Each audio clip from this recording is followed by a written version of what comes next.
Yeah, I have to say, I think it would be extraordinary bad luck on the planet if you've got two individuals who were worse than Trump and Right. Putin. I mean, Putin is a straight up and down malignant psychopath, He is, absolutely.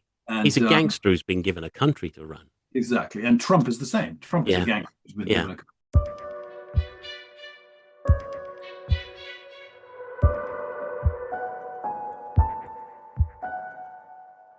Hello and welcome to the Spy Masters podcast, the podcast that covers everything espionage, fact and fiction. I'm your host, Paul Burke, and the topic today is ICARUS 17, the latest Lock and Kite novel by Charles Cumming, the fourth in the Box 88 series. As ever with Charles Cumming, it's a zeitgeisty novel, a literary chase thriller, a worthy addition to his canon. Charles has been at the forefront of spy writing for 25 years now, but he's also involved in the world of film, and that's another topic we'll broach as we go along. Hello and welcome to Spy Masters, Charles. Thank you so much for having me on, Paul. It's great to be here. No, it's lovely to chat. I mean, we have spoken before, and we're going to be talking about ICARUS 17, but something we didn't really talk about much, and I want to go back there, and it's perhaps a little bit of self-indulgence too, is I want to take you back to A Spy by Nature. Now, I know you have a story about how that came about. I'm just wondering, did you actually want to be a writer prior to that? Did you know you were going to be a writer? And then what happened sort of was the experience for the first book. Yeah, absolutely. Writing, whether it was short stories or exams at school, was always a thing that I could do. I could put one sentence in front of another, and I was quite kind of, I was able to express myself clearly on paper, and that served me quite well in exams. Um, and I always had this romantic desire to be a novelist, having kind of grown up, or having, I was not an early reader. I didn't read an awful lot of fiction until I was in my late teens and early 20s. But my idols were Bruce Chatwin and Martin Amis and Right. John Updike, and to sort of emulate them seemed to, not that I'm at that level, but it was to emulate them or to live that sort of life was very appealing to me. And then I was approached for interview by MI6 when I was in my mid 20s, and the experience that I had was sort of crying out to be dramatized. So that's where A Spy by Nature came from. This material dropped in my lap, but I never intended to be a quote unquote spy novelist or thriller Right. writer. I just sort of thought of myself as a novelist, really, with no snobbery attached or unattached. Just, I mean, the Spy by Nature, the original title was Peripheral Vision. Right. So my editor at Penguin pointed out that it sounded like the biography of an optician. Changes. So it was actually his title, A Spy by Nature, was Roland White's title, who's now editing Simon Conway, actually. Mm. So I owe him for that. No, I didn't. In lots of ways, I didn't know what I was doing, but suddenly I had a first novel out. No, it's a psychological novel, isn't it? I mean, I remember reading it at the time. I haven't read it since, to be honest, but I read it at the time, and it was very much a psychological novel, and it was about the experience of what it would be like for somebody to be in that situation, the situation you were actually in. It's a sort of it's a wilderness of mirrors type of novel in a sense, isn't it? There's are things going on, aren't things going on? How, as a person, do you react to these things happening in your life? What happened was when I was told by MI6 that they weren't going to take my application any further, there was this odd remark that was made by the man who'd put me up for it in the first place, where he said, "You could still talk to the chaps across the river." And I was so green and naive, I didn't know what he meant, but obviously he was talking about MI5. Right. And I suppose that's the germ of the idea for A Spy by Nature was what would have happened to me if I had had a sort of second bite of the apple, so to speak. Um, and then, yeah, and as a first novel, any writer is sort of churning through their own childhood and adolescence and their developing personality and Mm. asking what would happen to them if this and what would happen to them if that. And becoming an intelligence officer, particularly the sort of intelligence officer that Alec Milius becomes in A Spy by Nature, would have enormous pressures on his relationships, or I guess on my relationships with my then girlfriend, who became my first wife, with my friendships and my family and all that. Um, so the psychological side of it was what was interesting to me. I didn't think, as I said before, I didn't think that I was writing in the tradition of, Mm. say, Ian Fleming or um, Le Carré or any of the yeah. others. Well, I mean, I did then read a yard of Le Carré novels after what happened to me with SIS. Um, but the sort of most accurate way of describing what I was trying to do would be to say to sort of blend the mood and the atmosphere and the characteristics of The Spy Who Came In From the Cold with, as strange as it might sound, a Nick Hornby novel. Yeah, Because it was the mid 90s. Nick Hornby's High Fidelity had, done great business. Everybody was right. reading it. And he had that wonderfully sort of open, chatty, almost humorous style, which was very contemporary and sort of captured the state of the nation, as it were. And so I was really trying to fuse those two elements into this, what I perceived to be a literary novel, which happened to be about industrial espionage, which then became a spy novel. I think that's really interesting because it is about the perception, and it's a really perceptive novel in a way that a lot of novels at that time weren't. In sense that some people were writing direct spy stories. Clearly, that's it, the intent. You were action novels, things that would thrill people. But you were bringing this social side to it, and this idea of a young man who has to ask himself questions. I just thought that was quite. It made it a very different novel for the time. Yeah, I mean, I think probably the most exciting bit of business in the book is when about halfway through, Alec might be caught photocopying something. Right. It's really not. Um, it's not a page turning end of the chapter cliffhanger type of thriller. But yes, you are inside the mind because it's first person too. It's first person sort of present tense. You are inside the mind of this very damaged, very ambitious, broken Reed, Alec Mm. Milius, who is sort of a pathological liar, sort of a patriot, but also not as bright as he thinks he is. I just thought that was he was a very interesting character, and as a consequence, some people love those books, and some people, especially the American readers, kind of fling the book across the room and like, when is this guy gonna, Right. grow some balls?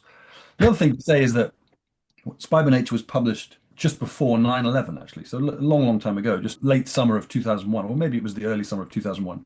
Right. And at that point, there really were no spy novels being published in the UK, Right.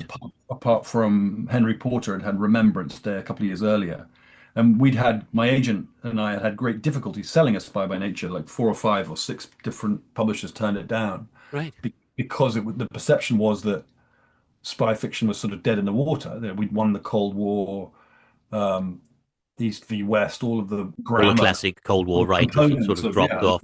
Mm. Smersh and Spectre and all the rest of it, Carla, it was over. And I mean, and obviously Le Carré was still writing, but he was a giant, and he could have written about a tea party in his back garden, and it would have sold Right. 100,000 copies overnight. So he doesn't really count. You know what I mean?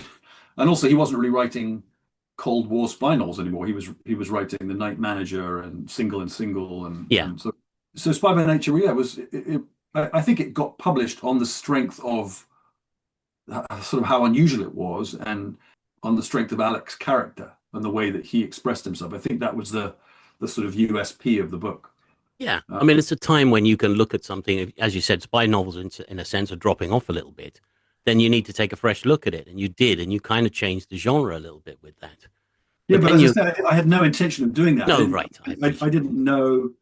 I don't think I'd read any Deighton at that point. I'd read a bit of Fleming at school. Um, I'd read Day of the Jackal again at school, but these were not my books, as it were. I it. Mm. was much more of a kind of Updike, Cheever, Philip Roth, Martin Amis kind of reader. Those were my gods, those guys. As we have seen more recently, you've got people like Rachel Kushner, you've got literary writers writing novels in the spy field. It is a change, isn't it? Things have moved on and it's a wide genre. It can include an awful lot. But how did it Yeah. go for you then? From that first novel, you mentioned 9/11 happened. So there are events happening. That did change what was going on in the spy novel world generally. But how does that change, for instance, by the time you get to the second Milius novel 5 years later? Yeah, it's because The Hidden Man is sort of was my second book, and it's a slightly kind of flawed book. And it really only came about because when I was selling A Spy by Nature, my agent said to me, "When you sit down with Roland, he's going to ask you if you've got any more ideas." Right. And I'd written a very bad screenplay in my early 20s or mid 20s about two brothers whose father, they're estranged from their father because their father was a spy. And so that was the hook of The Hidden Man. And actually, it's quite a cool hook, but I sort of messed the book up because again, I didn't really know what I was doing. And then yeah, you have 9/11, and you also have the rise of Vladimir Putin in Russia in the Mm, early 2000s, and suddenly Al Qaeda and the threat of a terrorist attack was existential all around the world. When I was writing the Spanish Game, it's a story about ETA, the now mm, defunct Basque separatist movement, but the Atocha bombs happened, a mile from where my flat was in Madrid, right. and I thought, well, that's going to be an ETA attack, and that's going to ruin the Spanish Game. We're going to have to start all over again. And then, obviously, in the ensuing days, it emerged that it had been a simultaneous sort of classic signature Al Qaeda Mm, terrorist strike in the heart of the city. So, yeah, the world changed as as a writer, understood the sort of writer that I was, first of all, expected to be, having published A Spy by Nature, and also sort of wanted to be. I was much more drawn to what spy fiction could give me as a writer, i.e., not just exciting page-turning suspense, but also a sense of sort of social realism and mm, psychological realism, examining relationships and the pressure of intelligence work on marriages, for example. All of that stuff was right up my street as a writer. So I can't express too strongly how lucky I was to have had that early experience with the real MI6 and then to be able to turn it into fiction. Because if I right. hadn't, I probably wouldn't be. It's almost impossible to be a published novelist now unless you're writing in genre. I mean, a Yes. novel with a long career, unless you're writing in genre. You think maybe you're a little bit harsh on yourself there in terms of how you look back on those novels? Because, I mean, every writer starts somewhere. And if your first novel is as good as your last novel 20 years on, then you haven't learned an awful lot or grown very much. Maybe that's sort of the thing that keeps you going, thinking I'll do better or I can be better. For sure, for sure. Um, I think there's good bits in the Hidden Man.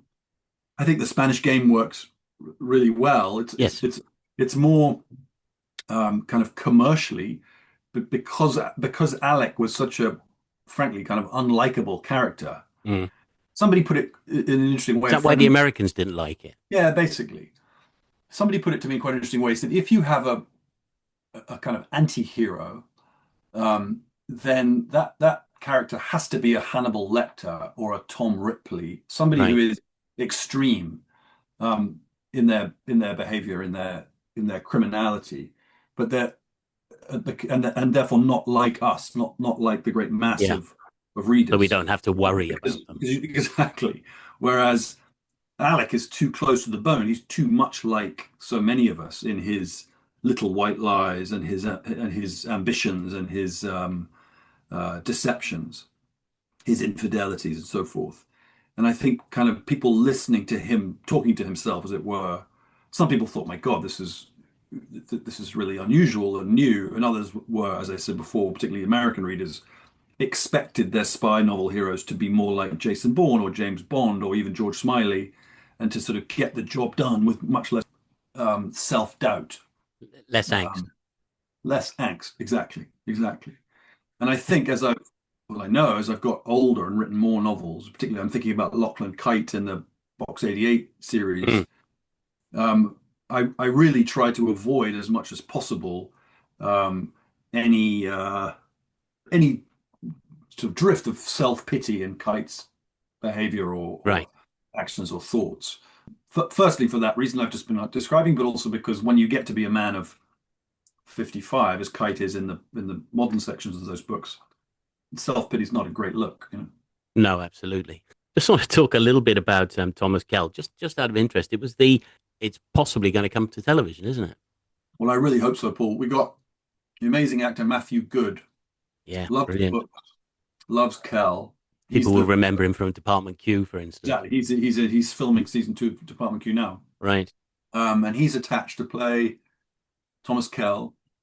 We are out to a wonderful British actress who'd be completely perfect for Amelia, although I think that's going to be quite hard to get her.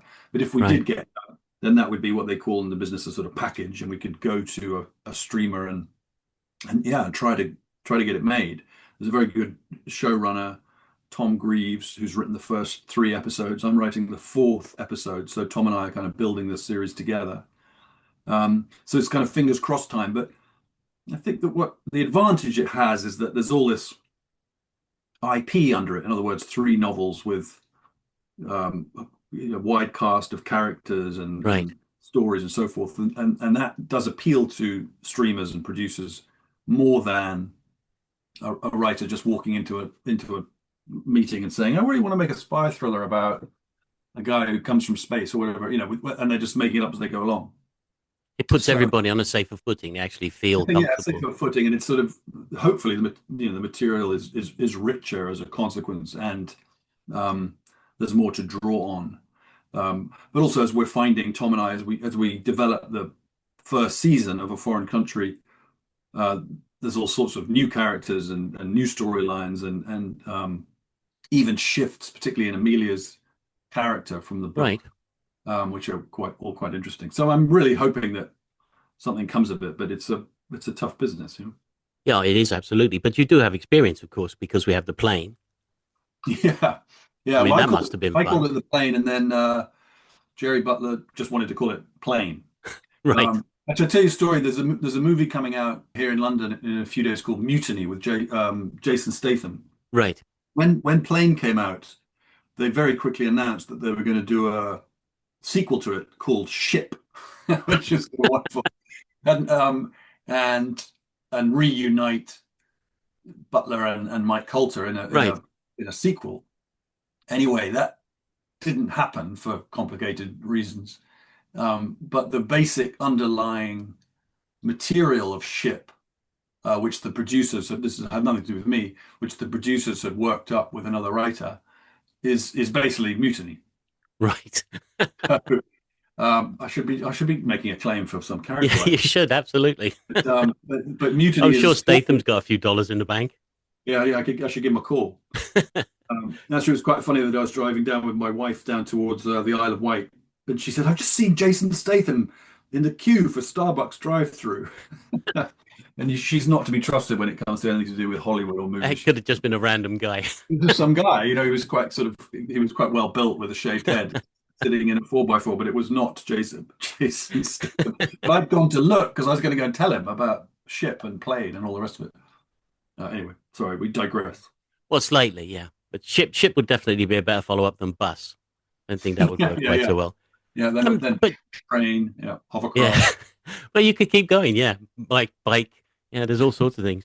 No, it's because you're in the film world as well. Of course, you were also working on The Day of the Jackal. I just wonder, do you think that there is more room for action? Well, there is more room for action, but I mean, is it more fun maybe to do that on film in a way that you wouldn't say bring it into a book? Is it different? I suppose is the Yeah, it is. question. It is different. It's very difficult to write action in a novel without thinking of all the action that you've seen on the screen, Mm, and without almost. And I think I'm guilty of this if it's something to feel guilty about. There's a sequence in the center of ICARUS 17 where there's a kind of motorcycle chase right. in um, Corfu, Old Town, um, and yeah, yes, I suppose the writer is sort of cutting with his eyes, between the different points of view. Kite looking at this, the motorcyclist closing in on the target, all the rest of it. Um, but a little bit like computers and technology, that stuff works a lot better on screen than it does on the page. Mm, And obviously, the novel lends itself much more to character and relationships and a really sort of detailed storytelling, which you can't really do on screen. And also, I think certainly the kind of books that I write, a sense of realism. All the stuff in my books could plausibly happen in real life, which is not the case in, say, something like the right. the Ronan Bennett Dare the Jackal, um, which was more of a kind of like a Bond movie. That's what it became. That's what it It turned. was. It was an extended Bond movie. There had to be action sequences in every episode, and I'm not Yeah, complaining about that. I think it's perfectly fine. I think the other thing was this attempt to not attempt, this making the character have a background, having a wife, having things he needed to go home to, which of course is the exact opposite of the film itself and the book Yeah, that originally written by Forsyth, which is about a man. And it's very specifically important that he doesn't have any kind of background, or any kind of life that we can see into. yeah. I argued against that in the Mm, writers' room because I preferred the Forsythian conception of the character as you just described him. But I actually think that they did it very well. they I did. mean, the Afghanistan flashback was really well done. Um, and I mean, just, what really happened with Jackal was obviously it was a 21st century story over 10 hours. Mm, And if you're going to put 10 hours of story on the screen, you're going to have to dig into the principal yes. characters' domestic lives into Mm, to some extent. And obviously they did that with Eddie's character, with Eddie's Jackal, with his home life in Spain. And that obviously was folded into the story. And I suspect, although I don't know, I suspect season two will lean very heavily on the disappearance of his wife and child and mm. so forth, and that he'll be searching for them. I mean, that seems to me the logical thing for him to be doing. But yeah, a lot of people, especially real spy aficionados, objected to the extent to which the Forsyth novel had been torn up. I think Um, it's always one of those things. You have to look at something and think it's something new. I don't, I think if you are looking for something you've seen before, some classic that you've got in your mind, whether it's a book or a film, you will be disappointed if the follow up doesn't sort of follow the rules you expect it to follow. So you just have to exactly. treat it as if it's something brand new. I mean, But it is merely connected by title in effect, isn't it? And the fact there's an assassin at the center of it. I completely agree, and it's like you get different interpretations of Hamlet. You get Daniel Craig's Bond is a million Right. miles from Roger Moore, and Eddie's Eddie's Jackal is not completely different to the Fox interpretation of the character, but he's more charming. He's more Mm. layered and complex, and I think Eddie was definitely going for that and wanted that because it's very difficult to play a kind of cipher for 10 hours. You've got to Yes, of have, course. but Yeah, it wouldn't I work, agree. would it? I think it's sort of silly that, think a certain piece of IP, a certain great novel always has to be the same way. I mean, Mm. um, No, the, absolutely. I wanted the, to talk about that. I just think it's fascinating, and the fact that you are in these two worlds is just not just about the books. But actually, we should get back to the books and Box 88. And for those people who are not familiar with Box 88, just introduce us to Box 88, please, first, Charles. sure. So Box 88 is the name I've given to a top secret Anglo-American intelligence service, largely funded by the Americans, which uh, does the things that certainly MI5 and MI6 cannot do. I'm talking principally about assassinations and black ops of different kinds. Mm, Uh, has very little uh, ministerial oversight, and is not always known to the prime minister or the president, the foreign secretary of the time. Um, it sort of exists. It's sort of a deep state organization, a kind of Mission Impossible unit that but plausible and credible, if that makes sense. it does And make sense. in the first novel, in Box 88, Lachlan Kite is a young man who, at a school closely resembling Eton College, is recruited into Box 88 in order to spy on the family of his best friend, who have a house in the south of France where an Iranian businessman is coming to stay in the summer holidays, and he is of great interest to Box 88 because of links he may or may not have to the Lockerbie bombing the year before. Um, and then the sort of USP of the books is that you follow the young Kite's career through the 1990s, the sort of decade that spy fiction forgot. And you follow him on various operations in the sort of post-Soviet Russia. Um, uh, in Kennedy 35, he goes to Dakar and Senegal on Mm, the trail of a Rwandan war criminal. Um, in the new book, it touches on some work that Kite did in the Balkans and the war in Yugoslavia. right. And then at the same time in the books, you see Kite as a man of my age, a man in his 50s who is now very senior in Box 88 and kind of running European operations from London. And the operations in the past come back to haunt him, as if you like, bite him in the backside, and he has to deal with the sort of blowback from operations that happened 30 years earlier. So it's kind of a chronicle of a man's life, isn't it? From the time he becomes somebody who can be in the security services to, as you said, 55 now, which of course we all age. So is that, Yeah, is that that's the ambition. Yeah, is right? to show not just how Lockie changes as a from a young man to a man in kind of comfortable middle age, but also the effect of his work on his relationships, Mm, family, but also how the the, the United States and the UK principally have changed in the last 30 to 40 years, right. and crucially how intelligence work has changed. So in the 1990s, it's still basically kind of Moscow rules, and there's no Google, and there's no Mm. cell phones, there's no number plate recognition cameras, etc., etc. And nowadays, obviously, there's all singing, all dancing tech wherever you go, whether it's retinal scans going into JFK or Dubai Airport, or Wi-Fi and online banking records, and all the things that make it impossible for a spy To to just work in color. arrive, just suddenly Yeah. be there. Yeah. Yeah. So the books, especially Judas 62, you get a kind of compare and contrast with the way things used to be. So you have the young kite in Russia trying to get out, trying to exfiltrate a biological weapons Mm. scientist. And then you see him in present day Dubai, with every single surveillance camera that the UAE can point at him, making life very difficult for him. Um, so yeah, it's the sort of political, social, and technological changes over the last 40 years. That's the ambition of the series. So it's going to be sort of 7 books, which will basically go from the fall of the Berlin Wall Right. through 9/11 up to the kind of post-Trump age, if there is a post-Trump age. Well, we have to hope there is a post-Trump age, or I certainly have to hope there's a post-Trump age.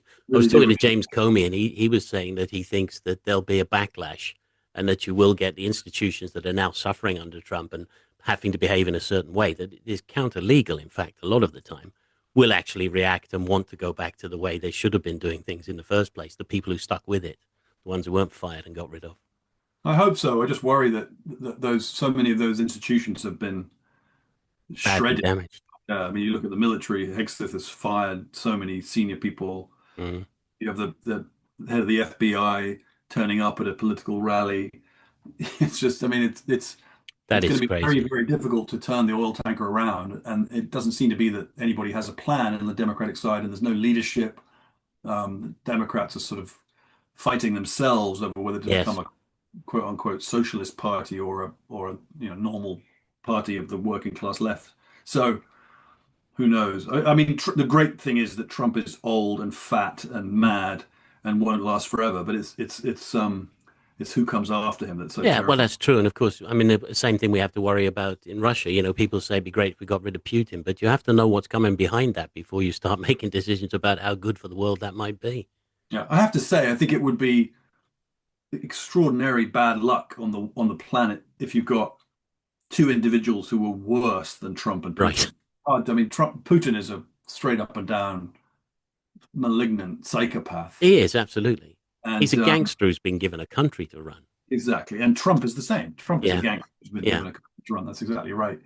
Um, but Vance has some pretty kooky economic ideas. Like I saw him yesterday talking about how having the dollar as the world's reserve currency was yeah. actually not great for America. I mean, this is crazy isolationist nonsense. And if he gets his hands on the levers of power, he's much slicker, much cleverer, in many ways, just as sociopathic as Trump, and that Mm. would be really dangerous.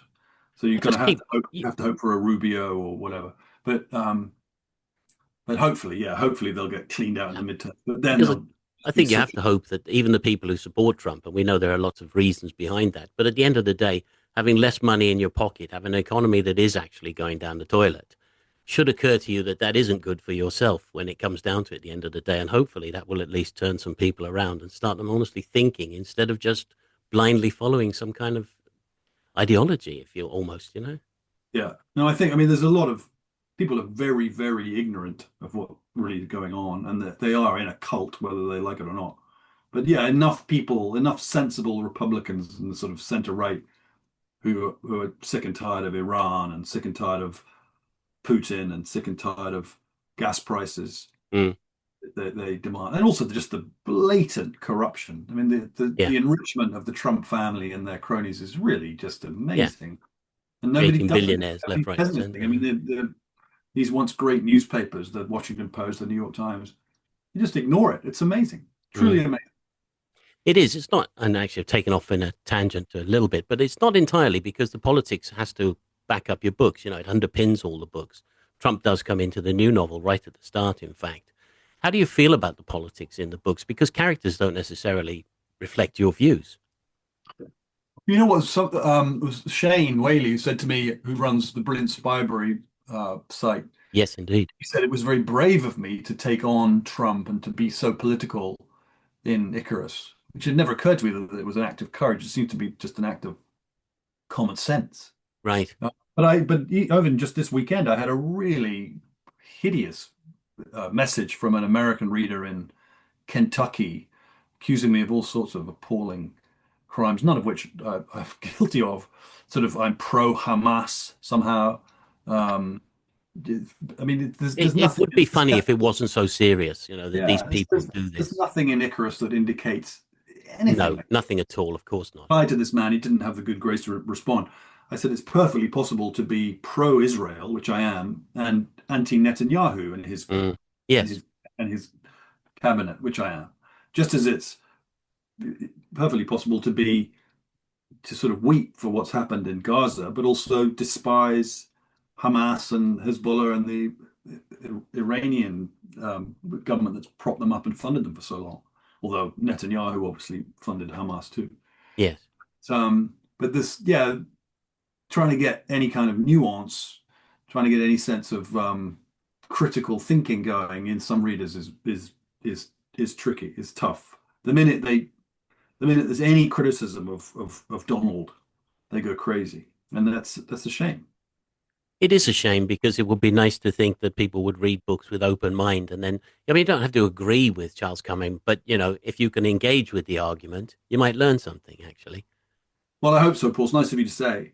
Um, I think that too quickly Americans sort of lean on this thing that if you criticize Trump, then you're anti-American or you're a Mm. communist, all this nonsense. I mean, the stupidity is really amazing. And there's nothing anybody can do about it. And I'm just some British writer trying to Right. Let's get draw it. back to Icarus 17. Tell us a Yeah. little bit about the plot of Icarus 17, or get us, you know, the place where you'd want people to Yeah. get into the novel. So people who've read the series will know that Haidt had a girlfriend in the 1990s, Martha Rain, who he broke up with the sort of end of the century, and she goes off to New York with her husband Jonas, and they have two kids. Um, and Kite loses touch with her for the next 2 decades. And she sort of briefly comes back into his life in at the beginning of Box 88. Anyway, at the start of Icarus, Martha, who's now divorced, comes to him in London and says, "My son Max, who's 22, who's been living in Athens, dropped out of university. He's vanished without trace, and I've tried everything I can to try and locate him, find him. Nobody knows where he is. None of his friends know where he is. Can you help using all of the signals intelligence apparatus at your control at Box 88?" And so Kite says yes. And sort of long story short, both Kite and Martha head off to Greece to look for this boy who's gone missing. And he has gone missing because he's in a relationship with a, should we say, mysterious French Arabic woman called Yasmin, who is being hunted by all sorts of people who don't wish her well. So it's basically a contemporary pursuit thriller. It's quite different to, I guess, to books that I've done before. I never really want to write the same book again and again and again, although I know that there's some sense in that commercially. Um, so this is different. It's really sort of a hunter and hunted story across Greece and then going into the Balkans and up to Sarajevo. Yeah, it is. I think what's important, though, and it is important in the other novels, which maybe have a different sort of political heart at the start of the story, is that this is essentially about the relationships between the characters. I mean, Max and Yasmin, for a start, you know, that taking that opportunity to go on a run with somebody, you only do that when you're in love because you're talking about a hunt, desperate hunt to the death if they get caught. And so it is that relationship, and it's also about Martha and Lachlan, and at the same time about Lachlan and his wife Isabel and his family. And you actually set that up brilliantly in the early stages of the book, where his first meeting with Martha is actually interrupted by something that's happened in Sweden at home. But essentially, that's what you're writing about. You're writing those relationships, aren't you? That's the juice for me. And if I can get people to be interested in the characters and want to know what happens to them next and what happens in Kite's marriage, for example, and his relationship with his daughter. If I can get people to be interested in that, then I think I'm winning. I think it's you could see this from Mick's books, from Mick Herron's novels, that people love those books and the television series, obviously, because the characters are so vivid and Yes. so interesting and kind of Dickensian, if you like. Um, and it's the same with George Smiley, or it's the same with a, a Reacher, or if Sherlock Holmes. It's not what happens in the book; it's who it happens to. Um, and actually, this goes right back to what we were saying about Alec Milius, that because Alec was not a particularly likable, or as the Americans would say, rootable character, Right. um, it's uh, it's the sort of it makes sense for a novelist to make sure that his or her protagonist is somebody that the majority of readers would like to sit down and have a beer with, or go to bed with, or whatever it is that um, compels them. Unless it's a Hannibal Lecter, which it would probably be a bad idea to sit down and have a beer with him. Probably would. How does it actually work then? I mean, when you're writing about these characters and relationships, you're kind of recalling your own relationships, things that you can change what happened in the past in life. You can do all sorts of things. Is that subconscious the way you write about that and it becomes natural? Because we have to feel, we do feel in the novel about Martha and Lachlan that there is this thing going on. And even though they only meet 20 years later, there's something there again all of a sudden. Yeah, I think in my earlier books, especially the Kell books, the Kell trilogy, there was an awful lot of my personal life that was going into those stories. I went through a divorce and all of sort of the attendant horrors of that, and then with the box books, there is a sense, I think, of, and it's probably conscious of rewriting the past. I didn't I slightly wasted my 20s. I look back and think I was just sort of sitting around in London and not doing very much. And so for Lockie to go off to post-Soviet Russia, or Dakar in 1995, or in the new book, he's going to go to Colombia and tussle with FARC. Right. For him to do all those interesting things is a way of me doing all those interesting things with a time machine. Um, and yeah, the relationship with Martha. Martha's not based on anybody. She's sort of inspired by somebody that I knew in my. She was a good friend, through my 20s and 30s. Um, but I am fascinated by how both men and women change as animals. From in the 30 years between leaving university and their children going off to university. Right. We're not the same people that we were. And I'm very romantic and sort of sentimental. And so this idea that Kite and Martha still hold a candle for each other I'm sort of touched by that, but also interested to know whether it would ever work if they got back together again. Yeah. You see, you get the reader asking those questions, so it obviously works. It comes across in the book anyway. I hope We, so. we talk about something else which is important. We have talked about this before. It's location, really, and it's that sense you get of a place because I think it matters in all novels, but it matters. It comes across particularly in your novels. It's the smell of a place. It's the food. It's the streets, and the people and the noise. You manage to get that kind of background into all your books, and it definitely helps to set the scene for people. I mean, I haven't been to some of these places, and I kind of feel, in a way, I almost know them a little bit. Yeah, I think that's coming from my love of Graham Greene. That Right. Greene was writing. for a pre-war and post-war readership who had never been to Yes, right. Haiti or Mexico or not even Argentina or Brighton. wherever. Mm. Yeah. Um, and the same with Fleming, I guess, taking people to the Bahamas or wherever James Bond happened to go next. And obviously, in this day and age, people are much more widely traveled. They can watch Simon Reeves going to the Congo on telly or Michael Palin. Um, but again, it's a way for me to experience these places and go to them just as a tourist, if you like, and take myself off to Dakar and then write about it. It's a wonderful way of making a living. Um, but it's always been very important to me to give a proper, realistic sense of the sights and smells and tastes of the cities that I'm writing about. The only time that I wasn't able to go to somewhere that I was writing about at length was in Judas 62, where the young kite goes to Voronezh in Russia Right, of uh, course. in the early 90s, and I was all set Mm. to go, and then the pandemic hit, and I Right. couldn't and I couldn't get there. But I was very, very lucky. There was a brilliant book called Black Earth City by a young woman who I'd been at university with, who had studied there for a year at exactly the time that Kite was going to be there.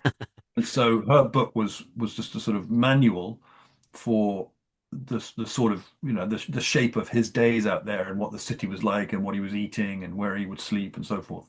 And then Charlotte, she's called, she very, very kindly read the first draft manuscript and put a blue pencil through most of it and shaped it and made it a lot better. And then of course you have Google Earth and you have YouTube and you have all sorts of different resources. I have huge respect for historical novelists. And as far as I know, Bernard Cornwell doesn't have a time machine, so how on earth he or Hilary Mantel or any number of other people are able to write about these Mm. distant epochs with such uh, credibility is No, amazing to me. it is, And and at it's a the lot same of time, fun when you can be taken back to a time like that. But I think maybe the essence of it is that if you write good books about any time, it's about the people, isn't it? And what was important 2,000 years ago, love and death and grief and all those things, is what exactly what's important now. So there's an yeah, element of that that carries through it. But it's great when somebody can completely evoke a place for you and that. Did I see also something you said about possibly before the wall came down, you went on a trip in Eastern Europe with your father? yes, that was That must very, have been very, remarkable.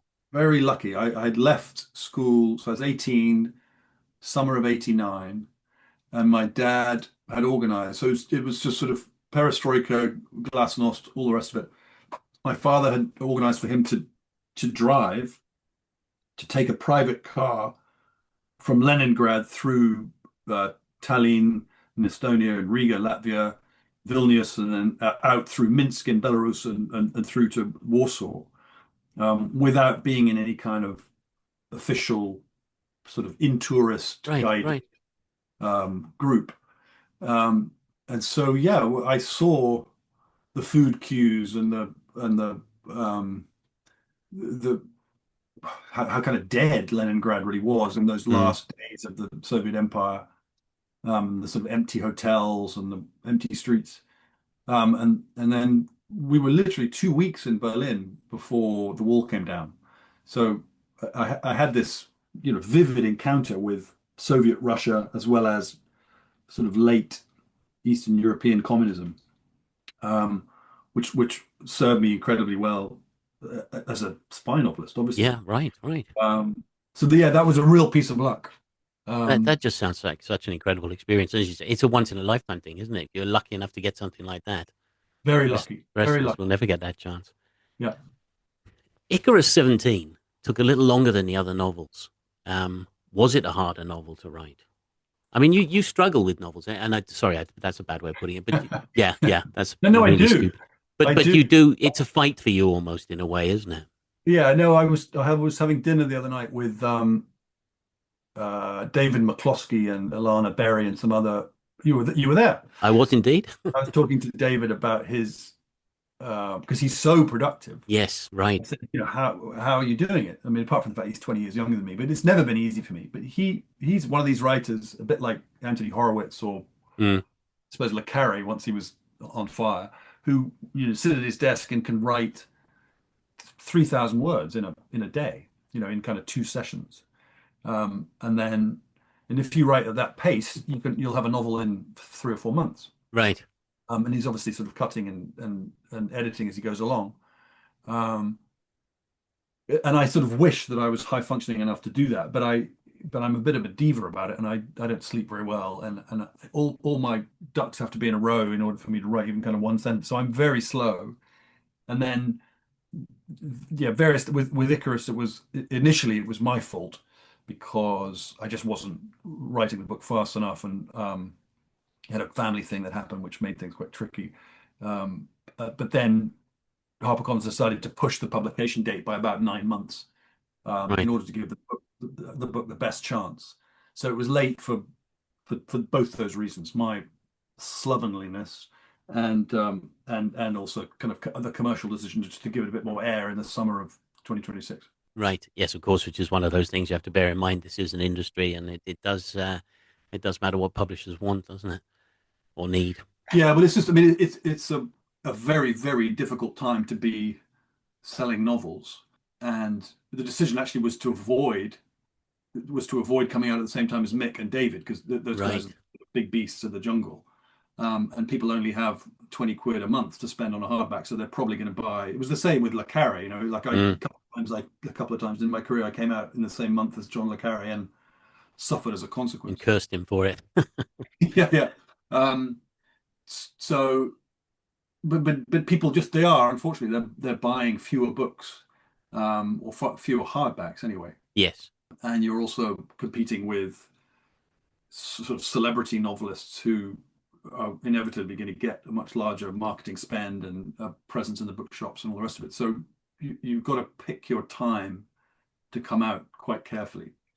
I must Um, admit, I do find that celebrity thing frustrating because they're not thanks. necessarily badly written books. I mean, some of them don't write their own books, but it's the fact that you're taking an opportunity away from some writer who actually might be very, very good as it happens, but will never get the publicity or get seen the same way because it's these celebrity books. So Yeah, I don't disagree with you. I mean, I think if the celebrity is writing the book, then fair enough. But if it's some journalist or actor or mm, somebody from Love Island who's got a novel out, then they are just eating into somebody else's career or opportunity. Not mine necessarily, but somebody who's just starting out. no, maybe with those up and It's a coming real, writers, yeah, it's a real shame. It's like that whatever book, I'm not going to name names, but no, whatever book has been ghosted on behalf of a kind of minor ITB celebrity is not going to be as good as any number of books that have already been published or are about to be published by new writers. It's as simple as that. And yet that's what's thrown at readers, and that's what in supermarkets and so forth. So that's what they buy. And it is, yeah, it's a shame. I can see why publishers do it, but yeah. it's There's a it's not guaranteed it's not return, good for isn't the there? long-term health of fiction. Yeah. Back to your books. I mean, just one last question about the book you're working on at the moment. Is that going well? I mean, or is that the same sort of painful process, as it were, that we were talking about? Um, it's it's going it's going well in my head. Yeah, I mean, I think it's going to be really good. Um, Good. it's just a question of getting it down on the page. Um, I mean, I hope I'm not kind of sort of turn into Harper Lee, and have sort of one book every 60 years or so. But so Kite will go to Columbia in 1996, and on a Box 88 operation, um, where all sorts of interesting and hopefully exciting things happen to him. And then in the present day, an individual who is sort of allied with him in that Colombian operation is a fairly significant individual in the American political landscape. Right. And they sort of clash again, or come together again in the present day. So it's a cool story. I just got to make sure I write it as quickly as possible. But Yeah. not, I don't want to, I don't want to just, I've never like churned a book out and just stuck it out No, in the you market. want to be happy with what you I want finish to be with. happy Yeah. with it. So we'll see. Yeah. Yeah. All right. Then one last question, and it's just a recommendation. I don't know whether it's a film or a book or something you've seen recently that you would recommend. Oh, well, I'm imagining a lot of your listeners will have seen The Bureau, the French TV Right. series, which is Fantastic. which Absolutely the love it. agency, the Michael Fassbender TV series on I think it's on Paramount is based on. Um, I would always recommend The Bureau. I think Nick Cornwell, John le Carré's son, Nick Harkaway's le Carré continuation novels are very, very good. Mm, Much better than most of the late le Carré novels. right. You've read the second one, have you? The one that's not I've yet got taken published. them. I haven't read it yet. Right. I'm always, again, people will probably know about this already, but The Peacock and the Sparrow by I.S. Berry, I think, is a really terrific book. Well, it Um, deserves mentioning anyway, so. I was mentioning, and I'm reading Nicholas Shakespeare's Frame 37 at the moment. Yes, right. We're appearing together at the end of the month in Tisbury, and he's such a fantastic writer, and also obviously Ian Fleming's biographer, and I'd really recommend his Fleming biography. It's sensational. It is brilliant. Absolutely. No, that's a nice list of books, and I'll make sure those are in the program notes for people. But Charles, I've had a great time. Thank you very much. Paul, it's always good to talk to you. Thank you so much for having me on. So a huge thank you to Charles Cumming for a brilliant chat today. I really enjoyed that, and I hope you did too. If you're interested in getting a copy of ICARUS 17, the latest in the Box 88 series, you can get it from all good book outlets. If you want to get it from us, you can click the link on the program notes, and you can certainly get it there. If you've enjoyed the show, please rate and subscribe with your favourite podcast provider, because that really does help us to bring you these interviews. And of course, I'll be back with another interview very shortly, but in the meantime, bye for now, and thank you very much for listening to Spy Masters.